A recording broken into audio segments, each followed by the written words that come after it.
I'm going to do the first part of this holding the camera in my hand so I can move things around a little bit. And what I'm trying to show is what you do to get ready to do extruding.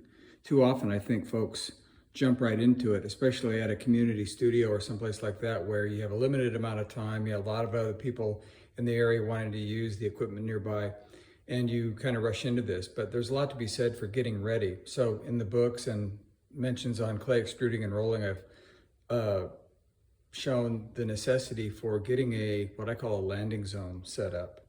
And that's what I have here. So this is on a side of my bench. I'm going to pan up to the Baird extruder to show you how nearby it is. There you have a bucket full of ordinary water, not detergent or warmed or anything like that. It's just a bucket of water.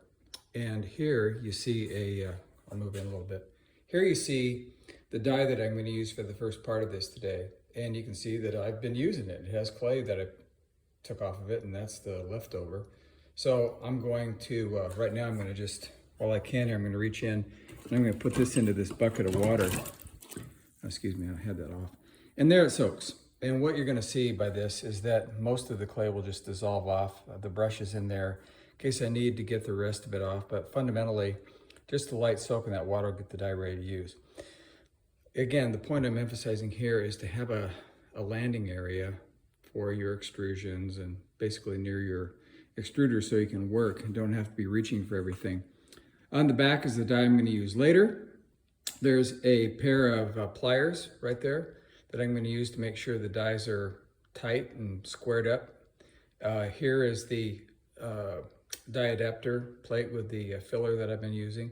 And right here in front is a towel. And under that towel is some freshly moistened and softened clay that came out of that bag right there. And mind you, this clay that I had from 2019 was still pretty good for extruding, but a lot of work. I like clay that's firm right out of the bag, but it's difficult to work with. But the good thing is when you cut an extrusion made with that, it stands stiff and tall, and it's a little bit easier to work depending on the die shape that you're using.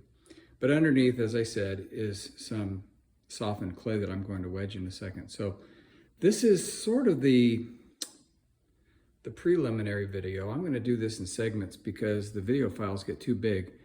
As I pan right over here, you'll see some extrusions I made with that octagonal die that are under plastic. I use a piece of ordinary dry cleaning bag and a cafeteria tray with a little bit of computer paper underneath it to manage the moisture. That I made yesterday, day before, and it's keeping just fine. So I may bring these into the discussion in a little bit, but for now, that just shows you what I did previously to get ready for this to make sure everything was working okay.